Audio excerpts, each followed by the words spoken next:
नमस्कार, स्वागत है आपका सीएनबीसी आवाज पर और मैं हूं आपके साथ दीपाली नंदा। एक बार फिर से हम हाजिर हैं आपके लिए लेकर खास शो, जिसमें मिलेंगे आपके निवेश से जुड़े सभी सवालों के जवाब। आपके निवेश और ट्रेडिंग से जुड़े आप सवाल भेज सकते हैं 7045220000 पर व्हाट्सएप के जरिए। साथ ही आपको बता दें, आपका पसंदीदा शो फेसबुक और एक्स पर भी लाइव है। आप हमें यहाँ पर भी अपना सवाल भेजें और शो के दौरान सोशल मीडिया पर आपकी तरफ से भेजे गए सवालों का जवाब हमारे एक्सपर्ट लाइव देंगे। और आज के शो में हमारे साथ है इक्विनॉक्स के research and advisor Pankaj Randhad ji. Pankaj ji, स्वागत है आपका सीएनबीसी आवाज पर। Thank you ma'am. Pankaj ji से हम बातचीत का सिलसिला शुरू करें उससे पहले एक नजर डाल लेते हैं कि गुरुवार को बाजार कैसा रहा। आज के बाजार में रिकॉर्ड स्तरों पर मुनाफा वसूली देखने को मिली। सेंसेक्स ने पहली बार 86,000 का लेवल पार कर लिया। वहीं निफ्टी ने 14 महीनों के बाद नया रिकॉर्ड बनाया। आज के बाजार में निफ्टी ने पहली बार 26,300 का लेवल पार कर लिया। मार्केट की पूरी जानकारी अब ले लेते हैं कंचन नौटियाल से। तो कंचन, ओवर टू यू। हफ्ते का चौथा कारोबारी दिन बोलो या बोलो, निफ्टी का 297 ट्रेडिंग सेशन बाद जो हमने ऑल टाइम हाई देखा है, तो आज का दिन जो हिस्टोरिकली है रिकॉर्ड हो गया है। निफ्टी ने अपने ऑल टाइम हाई को टच कर लिया। इनफैक्ट सेंसेक्स की बात करी जाए और ब्रॉडर मार्केट की भी बात करी जाए, अक्रॉस द बोर्ड अच्छी खासी तेजी आज बाजार में देखने को मिली है। बुल्स का जो जोश है वो काफी ज्यादा हायर टोन में था। बात करते हैं इस तेजी को लीड किसने किया है। Bajaj finance, Shriram finance, ICICI bank और हिंदुस्तान यूनिलीवर में अच्छे खासे इजाफे देखने को मिले हैं। अगर सेक्टर वाइज बात करी जाए तो दो ऑटो सेक्टर में थोड़ा सा पेन आज के सत्र में रहा है। उसके बाद ही आप अगर देखेंगे स्क्रीन पे अपनी, तो आयशा मोटर में एक पेन है, मारुति सुजुकी में और बजाज ऑटो में एक पेन देखने को मिला है आज के सत्र में। अब बात करते हैं कि ब्रॉडर मार्केट का जो मूड माहौल है वो किस तरीके का रहा है। मिड कैप की अगर सबसे पहले बात कर ली जाए तो अशोक लेलैंड खबरों के चलते पूरा फोकस में था। उसके बाद ये तेजी देखने को मिली है। स्कॉट क्यूबोटा, एमएनएम फाइनेंशियल और कोफोर्ज करीबन 2% की तेजी के साथ बंद हुआ है। लूजिंग पॉकेट की अगर बात कर ली जाए तो देखिए Indian bank, tube investment, Alkem laboratories और साथ में ऑयल इंडिया में एक जो प्रेशर है वो बाउंड अप होता हुआ दिखाई दिया। लेकिन इस दिन का काफी लंबे टाइम से बाजार जो है इंतजार कर रहा था। हर बार हम देख रहे थे कि सेकंड हाफ में आके एक प्रॉफिट बुकिंग हो रही थी। फाइनली आज बाजार ने जब ओपनिंग करी तो वहां पे एक गैप अप के साथ बाजार ने नए ऑल टाइम हाई को टच किया है। थैंक यू कंचन इस पूरे मार्केट अपडेट के लिए। तो ये तो बात होगी गुरुवार की, लेकिन अब तैयारी करते हैं शुक्रवार की। शुक्रवार को मार्केट की चाल कैसी रह सकती है जानते हैं पंकज जी से। तो पंकज जी, आपसे जानना चाहेंगे क्या आप देख रहे हैं, किस तरह की मूवमेंट, हलचल हमें बाजार में दिख सकती है शुक्रवार को। जी, good evening Deepali ji and good evening to all the viewers. Deepali ji, देखिए आज अगर हम निफ्टी की बात करते हैं तो निफ्टी हाई टोन पे आकर वहां से थोड़ा कूल ऑफ हुआ है और एक रेंज के एक दायरे के अंदर बंद हुआ है। 26,400 के आसपास ये काउंटर बंद होते हुए नजर आया है। लेकिन कॉल राइटर्स का अगर हम लोग जमावड़ा देखते हैं तो 26,500 के आसपास एक रेजिस्टेंस नजर आया है, जहाँ पे 1,10,00,000 के आसपास के कॉल राइटर्स देखने मिल रहे हैं। तादाद में अगर हम लोग देखते हैं थोड़ा, तो पुट राइटर्स की तादाद थोड़ी कम है, तो मुझे लगता है कि वहां पे आकर थोड़ा एग्जॉस्ट हो सकता है। जब तक 26,500 क्रॉस करेगा उसके बाद में एक अच्छी खासी रैली देखने मिल सकती है। Buy on dips would be the strategy for the Nifty as well. अगर कंपैरेटिवली अगर हम लोग बैंक निफ्टी की बात करते हैं तो लोअर लेवल के ऊपर एक अच्छा खासा सपोर्ट मिलते हुए देखने मिल रहा है। यहाँ पे लगभग 59,800 के आसपास 59,800 के करीब करीब इसके अंदर जो है एक सपोर्ट देखने मिल रहा है। ऊपरी लेवल पर 60,150 60,200 के आसपास जो है वो एक रेजिस्टेंस फेस किया है थ्रू आउट द डे। तो मुझे लगता है कि अगर ये 60,150 की रेंज अगर कंफर्टेबली पास आउट कर देता है तो एक बड़े मूव्स के लिए बैंक निफ्टी जो है वो रेडी होते हुए नजर आ रहा है। मेरा ये मानना है यहाँ से आगे कि definitely buy on dips would be the strategy. Preempt भी कर सकते हैं और 60,200 के ऊपर एक 400 से 500 पॉइंट की कंटिन्यूअस रैली देखने मिल सकती है। सर, कोई स्पेसिफिक स्टॉक्स जिस पर नजर रखनी चाहिए? जी दीपाली जी, जो दो स्टॉक्स है मेरे, दोनों की दोनों स्टॉक जो है वो बाइंग की तरफ है। पहला जो ट्रेड रहेगा मेरा एबीवी के ऊपर। कैपिटल गुड्स स्पेस में काफी काउंटर के अंदर एक अच्छी खासी हलचल देखने मिली है और आखिरी आधे घंटे में इसके अंदर बहुत ही शानदार जो है वो अपटिक देखने मिला है। अगर मैं कहूँ यहाँ पे कि इसमें खरीदारी की सलाह रहेगी तो 5,200 की 240 के करीब इसको खरीदारी करनी है। स्टॉप लॉस जो है 5180 और ऊपरी लेवल पर टारगेट जो है 5360 और 5400, ये दो टारगेट्स के लिए प्ले आउट किया जा सकता है। हो सकता है आपको 1 से 2 दिन का ट्रेडिंग का समय लगे यहाँ पे, लेकिन काउंटर काफी वेल प्लेस्ड है। दूसरा जो ट्रेड रहेगा मदरसन के ऊपर मेरी बाइंग की सलाह रहेगी। संवर्धन मदरसन के फ्यूचर्स में 116 रुपए 60 पैसे के आसपास इसमें खरीदारी की सलाह रहेगी। स्टॉप लॉस थोड़ा छोटा है 114 रुपए 85 पैसे का, और टारगेट जो है 120 रुपए 80 पैसे के आसपास के देखने मिल सकते हैं। जिस हिसाब से एक जो डोमिनेंट कैंडल है मारुबोजू, उसका एक ब्रेकआउट यहाँ पे देखने मिला है वॉल्यूम के साथ में, तो मदरसन के अंदर अच्छे खासे टारगेट्स देखने मिल सकते हैं। ऑल राइट, तो दो स्टॉक यहाँ पर गेस्ट की तरफ से बताए गए हैं जिस पर आपको कल नजर रखनी चाहिए। पहले एबीपी इंडिया, यहाँ पर खरीदारी की सलाह दी गई है। स्टॉप लॉस यहाँ पर आप 5180 का लगाएं और टारगेट जिस तरह से इन्होंने बताया 1 से 2 दिन में 5360 से लेकर 5400 तक जा सकता है, तो आप इसको खरीदारी के हिसाब से मॉनिटर कर सकते हैं। और दूसरा जो स्टॉक है वो है संवर्धन मदरसन का, इसमें भी खरीदारी की सलाह दी गई है। जो स्टॉप लॉस है 114 रुपये 85 पैसे और टारगेट यहाँ पर 120 रुपये 80 पैसे का रखना चाहिए। तो दोनों ही स्टॉक जिस पर आप कल खरीदारी के हिसाब से नजर रख सकते हैं। चलिए बढ़ते हैं आगे और आज शो में सबसे पहले लेते हैं एसएमएस, क्योंकि बड़ी संख्या में हमारे पास एसएमएस आते हैं और आज शुरुआत भी हम एसएमएस से ही करने जा रहे हैं। पहला एसएमएस जो हमें भेजा है महेंद्र जी ने भेजा है सहारनपुर यूपी से। ये पूछना चाह रहे हैं सर कि इनके पास बजाज फाइनेंस के 100 शेयर्स हैं, 900 रुपये इनका परचेजिंग प्राइस रहा है। अगले 6 महीने में खास तौर पर ये जानना चाह रहे हैं कि इसकी चाल कैसी रह सकती है। 1033 के आसपास अभी दाम दिख रहा है, प्रॉफिट में है प्रति शेयर, तो क्या आगे भी ये मोमेंटम जाता हुआ दिखाई दे सकता है? क्या सलाह रहेगी आपकी? दीपाली जी, जिस हिसाब से बजाज फाइनेंस जो है 1030-35 के आसपास से फिलहाल ट्रेड करते हुए नजर आ रहा है। काफी शानदार सेटअप यहाँ पे डेली टाइम फ्रेम के ऊपर नजर आ रहा है। एक ब्रेकआउट दिया है, स्विंग हाइस के ऊपर अप्रोच करने के लिए रेडी है।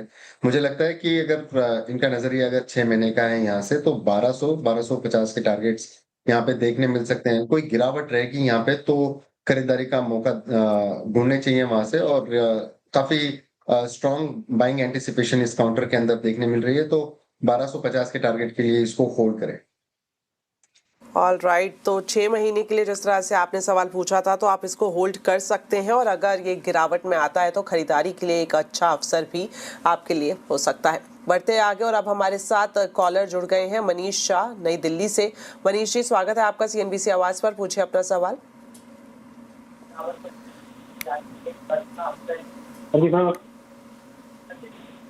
जी बताएं। मैम, मैंने इंडियन होटल उठा रखा है अभी 50 शेयर 770 पे। ओके, तो मैं नेक्स्ट 8-9 मंथ के लिए होल्ड कर सकता हूँ उसको। नेक्स्ट 9 महीने के लिए बोला आपने? हाँ जी। ओके, इसके अलावा सर? एक सन फार्मा है मैडम, वो 40 शेयर है, वो 1800 पे उठा रखे हैं। ओके, तो सर ये आपकी राय जानना चाह रहे हैं। इंडियन होटल पर 50 शेयर से 770 इनका परचेजिंग प्राइस रहा है। सन फार्मा 1800 के दाम पर इन्होंने खरीदे हैं, तो सन फार्मा का भी जो ट्रेड हम देख रहे हैं 1810 के आसपास है। और वहीं एक नज़र डाल लेते हैं इंडियन होटल पर, तो इसका जो अभी यहाँ पर ट्रेडिंग प्राइस चल रहा है वो भी हम बता देते हैं, 735 पर है, तो थोड़ा नुकसान इस शेयर में। तो क्या स्ट्रैटेजी रहेगी, जिस तरह से इन्होंने जिक्र किया कि 9 महीने के लिए ये होल्ड कर सकते हैं, बताएं। जी देखिए मैम, काफी बढ़िया सेटअप है इसका भी, और एक पिछले 2-3 दिन से एक दायरे के अंदर ये कारोबार करते हुए नजर आया। लेकिन अगर हम लोग थोड़ा सा पीछे जाते हैं और 670 के आसपास से ये काउंटर ने एक अच्छा तगड़ा बाउंस देखने मिला है। 640 के आसपास का एक 740 के आसपास का एक रेजिस्टेंस है, जो कि 200 डेमा के आसपास आकर ये थोड़ा सा एग्जॉस्ट हो सकता है। लेकिन जैसे 740-42 की लेवल डेली टाइम फ्रेम के ऊपर क्रॉस करके ऊपर जाए, तो मुझे लगता है कि इनकी बाइंग प्राइस तो बिल्कुल अप्रोच हो सकती है। तो मेरे ख्याल से कोई भी डिप मिले 725-720 के आसपास तो खरीदारी की सलाह रहेगी। ऊपरी लेवल पर मुझे लगता है कि शॉर्टर टाइम फ्रेम में 780-800 रुपए तक के भाव देखने मिल सकते हैं। अगर नजरिया थोड़ा सा भी अगर दूर का है 8-9 महीने के आसपास का, तो 850 रुपए तक के भाव देखने मिल सकते हैं। डेफिनेटली इसको होल्ड करके चलना है। दूसरा जो ट्रेड है इनका सन फार्मा के ऊपर है। एंटायर स्पेस के अंदर एक काफी स्ट्रॉन्ग यूफोरिया देखने मिल रहा है। हायर हाइस के फॉर्मेशंस यहाँ पे देखने मिल रहे हैं। पिछले 2 दिन में अच्छी खासी मोमेंटम यहाँ पे देखने मिली है और एक कैन स्ट्रक्चर का ब्रेकआउट देखने मिला है। साथ ही पोलैंड फ्लैग यहाँ पे डेली टाइम फ्रेम पे देखने मिल रहा है। तो एक कॉम्बिनेशन जो है बहुत शानदार लग रहा है। ऊपरी लेवल पर मुझे लग रहा है कि 1950-2100 रुपए तक के भाव जो है वो शॉर्टर ड्यूरेशन में देखने मिल सकते हैं। तो होल्ड करने की सलाह रहेगी, काउंटर बढ़िया है। ऑलराइट, तो दोनों ही स्टॉक में आपको होल्ड करने की सलाह यहाँ पर पंकज जी की तरफ से दी गई है। बढ़ते हैं आगे, अब अगले कॉलर हमारे साथ जुड़ रहे हैं मनोज कुमार मुंबई से। मनोज जी, स्वागत है आपका, बताएं अपना सवाल। या ma'am, good evening, this is Manoj here. हम चाहते थे कि टीसीएस हम लोगों ने खरीदा था 3774 एवरेज में, 100 क्वांटिटी है, ऑलमोस्ट मोर देन 1.5 ईयर हो गया है। तो फॉर नेक्स्ट 1 to 2 ईयर्स की हॉरिजन के हिसाब से क्या करना चाहिए? ओके, तो टीसीएस पर आपकी राय जानना चाह रहे हैं। 1.5 साल पहले इन्होंने खरीदे थे, 100 क्वांटिटी इन्होंने बताई है और जो इनका एवरेज प्राइस रहा है वो 3774 रुपये का रहा है और 1 से 1.5 साल इसको ये रख सकते हैं। तो क्या इनको स्ट्रैटेजी बनानी चाहिए? अभी जो ट्रेड हम देख रहे हैं 3136 पर है, नुकसान यहाँ पर दिख रहा है। क्या अगले कुछ समय में इसमें कुछ रिवाइवल या फिर मोमेंटम ऊपर जाता हुआ दिखाई दे सकता है? जी देखिए, नजरिया इनका लंबा है, 4 से 5 साल का। लेकिन अगर हम लोग पिछले साल का पूरा अगर एनालिसिस करते हैं तो आईटी के अंदर, स्पेशली टीसीएस के अंदर काफी बड़ा पेन देखने मिला, चाहे वो एम्प्लॉइज कट के लिए रिलेटेड हो, नैस्डैक का समय रुक रुक के चलना हो और बहुत सारी बातें कि जैसे कि डॉलर इंडेक्स के अंदर जो उलट पुलट चल रहा है उसके लिए भी देख लीजिए। तो इंटायर स्पेस के अंदर एक जो है रुकावट बनी हुई है। यहाँ पे नजरिया लंबा है, काउंटर लीडर है इसके क्षेत्र का, तो होल्ड करने की सलाह रहेगी। कोई नीचे की लेवल में मैंने इवनिंग शोज में काफी बार मैंने रिकमेंड भी किया है यहाँ पे कि 2900 रुपए के आसपास अगर कभी मिले तो इसको बाय करने की सलाह रहेगी। इससे ज्यादा डाउन टिक यहाँ पे लगता नहीं है। मुझे लगता है कि एक स्टैंडर्ड एसआईपी के जरिए इसको अगर आप एक्यूमुलेट करते हैं तो एक अच्छे खासे रिटर्न मिल सकते हैं। हालांकि इनकी बाइंग अभी फिलहाल ऊंचे लेवल की है, लेकिन घबराने वाली कोई बात नहीं है। काफी अच्छा रिटर्न मिल सकता है यहाँ पे। अल्टीमेट टारगेट शुड बी 4000 अगर 3 से 4 साल का नजरिया है। ऑलराइट, तो 3 से 4 साल का नजरिया आपका है तो 4000 तक ये ट्रेड करता हुआ दिख सकता है। तो फिलहाल यहाँ पर होल्ड की सलाह दी गई है। बढ़ते आगे और अब हमारे साथ राजधानी दिल्ली से के अग्रवाल जी जुड़ रहे हैं। सर, स्वागत है आपका, बताएं अपना सवाल। हाँ, नमस्कार मैडम। ये मेरे पास है चंबल फर्टिलाइजर 560 रुपए में खरीदे हुए शेयर 100 और जुपिटर वैगन 371 के रेट से खरीदे हुए हैं। एपटेक 145 के रेट से खरीदे हुए हैं और ताज होटल, ताज जीवी के 448 के रेट से खरीदे हुए हैं और सारे नीचे वो बराबर लगातार जा रहे हैं। तो इसमें कुछ राय बताएंगे चारों शेयरों में?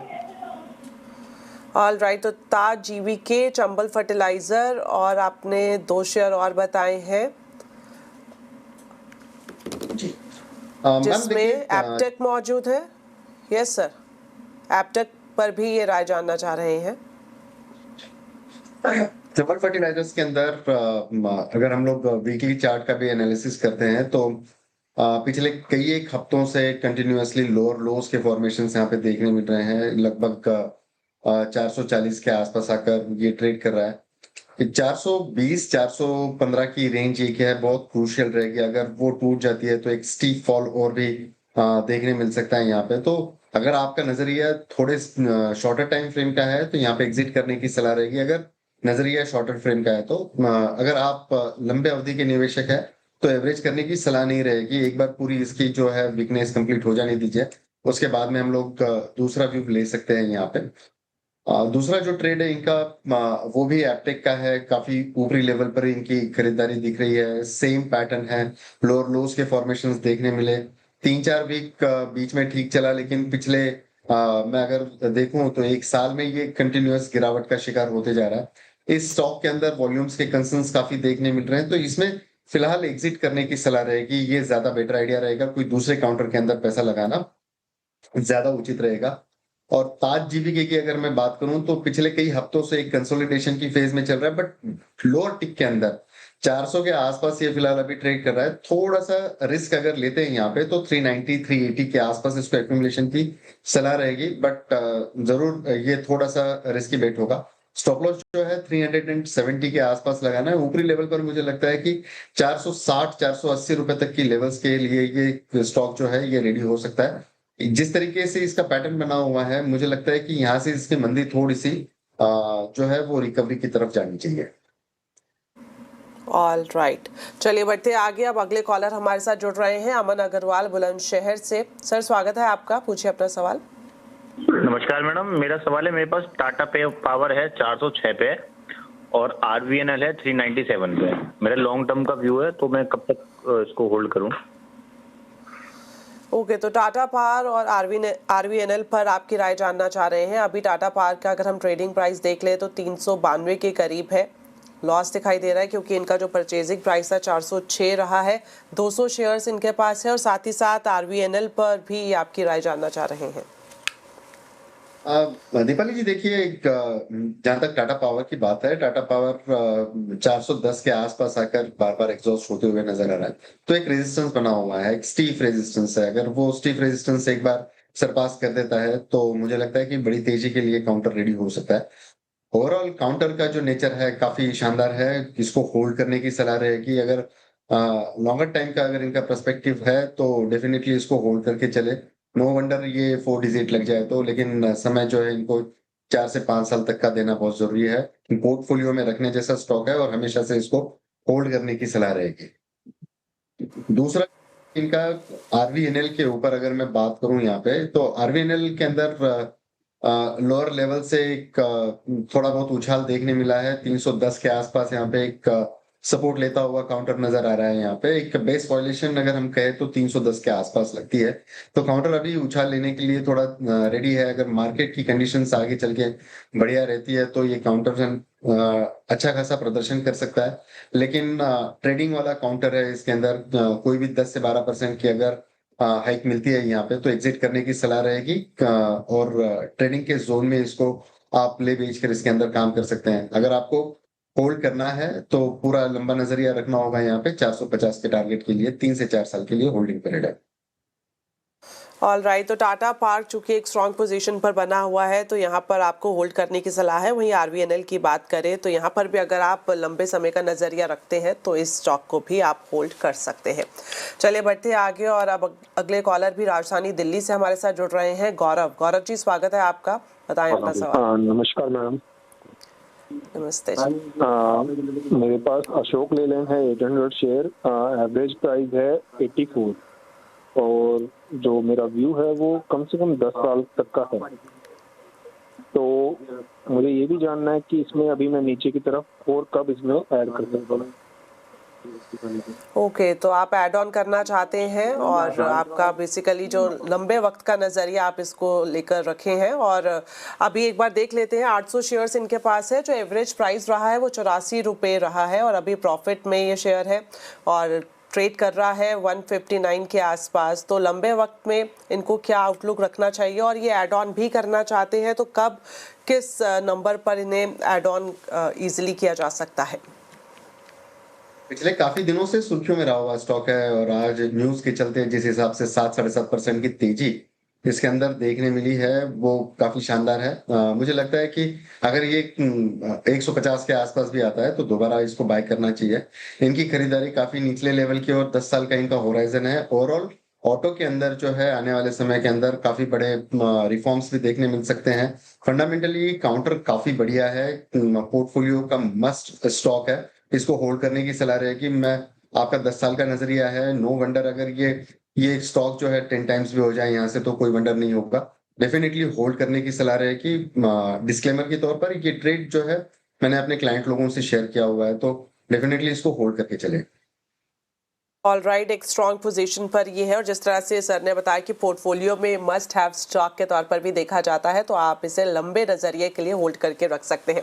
फिलहाल वक्त एक छोटे से ब्रेक का है, जल्द वापस लौटेंगे, आप बने रहें हमारे साथ। आपका स्वागत है हमारे स्पेशल शो में, जहां मिलते हैं आपके ट्रेडिंग से जुड़े सभी सवालों के जवाब। और आज के शो में हमारे साथ लगातार बने हुए हैं पंकज रांदर जी। अब बढ़ते हैं आगे, एक और कॉलर हमारे साथ जुड़ गए हैं, विकास कुमार सिवान से। विकास जी, स्वागत है आपका CNBC आवाज पर, पूछिए अपना सवाल। Good evening ma'am and good evening Pankaj sir. Sir मेरा जो सवाल है, पहला जो है वो है 100 shares of Varun beverages at price 465 465 की, और जो दूसरा सवाल है 80 शेयर है मैनकाइंड फार्मा के, वो उसका प्राइस है 2248 रुपये। मेरा शॉर्ट टर्म व्यू है, इसमें मुझे क्या करना चाहिए? ओके, तो शॉर्ट टर्म व्यू के हिसाब से आपकी राय जानना चाह रहे हैं। वरुण बेवरेजेस 100 शेयर्स हैं, 465 के दाम पर इन्होंने खरीदे थे, और साथ ही साथ इनके पास मैनकाइंड फार्मा के भी शेयर्स हैं। तो शॉर्ट टर्म में इन दोनों ही स्टॉक में किस तरह की मूवमेंट देखने को मिल सकती है? जी, वरुण बेवरेजेस के अगर चार्ट पैटर्न देख रहे हैं तो कल के सत्र के अंदर बहुत ही शानदार तेजी देखने मिली यहाँ पे, और आज एक फॉलो बाइंग भी देखने मिली। लेकिन कल का जो हाई है उसके नीचे काउंटर थोड़ा बंद हुआ है, लेकिन ओवरऑल स्ट्रक्चर काफी शानदार लग रहा है। होल्ड करने की सलाह रहेगी। 490 495 के आसपास 200 डे में इसका कैच होता है, तो इमीडिएट जो टारगेट रहेंगे शॉर्टर टाइम फ्रेम में वो 495 के आसपास है, होल्ड करने की सलाह रहेगी। दूसरा जो ट्रेड है इनका मैनकाइंड फार्मा के अंदर ओवरऑल पूरे सेक्टर के अंदर काफी स्ट्रॉन्ग एक बाइंग इंटरेस्ट जनरेट होते हुए दिखा है। कंपैरेटिवली ये काउंटर थोड़ा सा चलना मुश्किल हुआ है। मुझे लगता है कि थोड़ा कंडीशनल बाय करने की सलाह रहेगी यहाँ पे। 2300 के ऊपर अगर ये काउंटर चलना शुरू हो जाता है तो मुझे लगता है कि 2450 2500 रुपए तक के जो टारगेट्स है यहाँ पे देखने मिल सकते हैं। दोनों की दोनों व्यू शॉर्ट टाइम फ्रेम के ऊपर दिया हुआ है, तो शॉर्टर पीरियड के लिए ही पोर्टफोलियो में रखें। ऑल राइट, तो वरुण बेवरेजेस को आप होल्ड कर सकते हैं 490 495 के टारगेट के साथ, और मैनकाइंड फार्मा को किस तरह से आपको वॉच करना चाहिए ये भी सलाह पंकज जी की तरफ से दी गई है। बढ़ते आगे, और अब एक SMS हमें मिला है राजधानी दिल्ली से मनोज जी का। SCI के इनके पास 1000 शेयर्स हैं, 264 के दाम पर इन्होंने खरीदे थे सर, और इसके अलावा BPCL पर भी आपका सजेशन चाह रहे हैं, वो भी इनके पास क्वांटिटी के हिसाब से देखें तो 1000 शेयर है 368 के दाम पर। तो दोनों ही अगर देखा जाए कंपनियों में क्या कुछ 6 महीने और 1 साल स्पेसिफिकली ये चाहते हैं, आउटलुक क्या रह सकता है? देखिए, शिपिंग कॉर्पोरेशन इंडिया के अंदर पिछले कुछ दिनों के अंदर एक बड़ी रैली भी देखने मिली, और ऊपर से 280 के आसपास ये काउंटर थोड़ा सा कूल ऑफ होते हुए नजर आया है, और 230 के आसपास ये काउंटर अभी फिलहाल ट्रेड कर रहा है। अगर मैं चार्ट्स की बात करूं तो 24/10/2025 के बाद की ये जो कैंडल है उसको मैच कर रहा है, और ये थोड़ा सा नीचे आने की कोशिश कर रहा है। मुझे लगता है यहाँ से बाउंस मिलना चाहिए काउंटर में, और काउंटर को ऐड करने की सलाह रहेगी डेफिनेटली। स्टॉप लॉस जो है 210 रुपए का मेंटेन करके चले, यहाँ से रिवर्सल के साइंस देखने मिल सकते हैं, और ऊपरी लेवल पर अगेन 250 280 तक की लेवल्स यहाँ पे छूने के लिए रेडी है। शॉर्टर टाइम फ्रेम के अंदर काउंटर काफी बढ़िया लग रहा है। दूसरा जो ट्रेड इनका इन्होंने पूछा, ये BPCL की बात है। BPCL का अगर काउंटर देखते हैं तो RSI में एक अच्छा खासा पॉजिटिव डाइवर्जन भी यहाँ पे देखने मिल रहा है। दिन के दौरान ये स्टॉक ऊपरी लेवल से गिरते हुए जरूर विटनेस हुआ है, लेकिन यस फिर भी इसमें होल्ड करने की सलाह रहेगी। थोड़ा सा नजरिया मॉडरेट रखें यहाँ पे, 6 से 12 महीने का अगर आप नजरिया रखते हैं यहाँ पे, तो मुझे लगता है कि ये काउंटर 440 के लिए रेडी होगा। यहाँ पे स्टॉप लॉस बेहद छोटा रखना होगा, यहाँ पे 340 रुपए का। राइट, तो BPCL में 340 के स्टॉप लॉस के साथ आप थोड़ा सा मॉडरेटली इसको देख सकते हैं। वहीं अगर हम बात करें SCI में भी, तो यहाँ पर भी जिस तरह से सर ने कहा कि बाउंस बैक देखने को मिल सकता है, और यहाँ पर भी 250 से 280 के टारगेट तक आप इसे मॉनिटर कर सकते हैं। तो शो में इतना ही वक्त है सर, जाने से पहले आप कुछ डिस्क्लेमर देना चाहेंगे? जी, जो भी ट्रेड्स की आइडिया मैंने दी हुई है वो शायद हो सकता है कि मेरे क्लाइंट लोगों के पास में हो। ट्रेडिंग आइडियाज के लिहाज से देखें, मेरी पर्सनल कोई पोजीशंस नहीं है, कोई ट्रेडिंग पर्सनल पोजीशंस नहीं है यस, लेकिन निफ्टी बैंक निफ्टी में हो सकती है। Thank you. Alright sir, thank you so much. आज आपने हमारे शो के लिए वक्त निकाला, दर्शकों के सवालों के जवाब दिए, साथ ही साथ हमारे सभी दर्शकों का भी बहुत बहुत धन्यवाद। इसी तरह से आप हमें अपनी क्वेरीज भेजते रहें। फिलहाल के लिए दीजिए इजाजत, नमस्कार।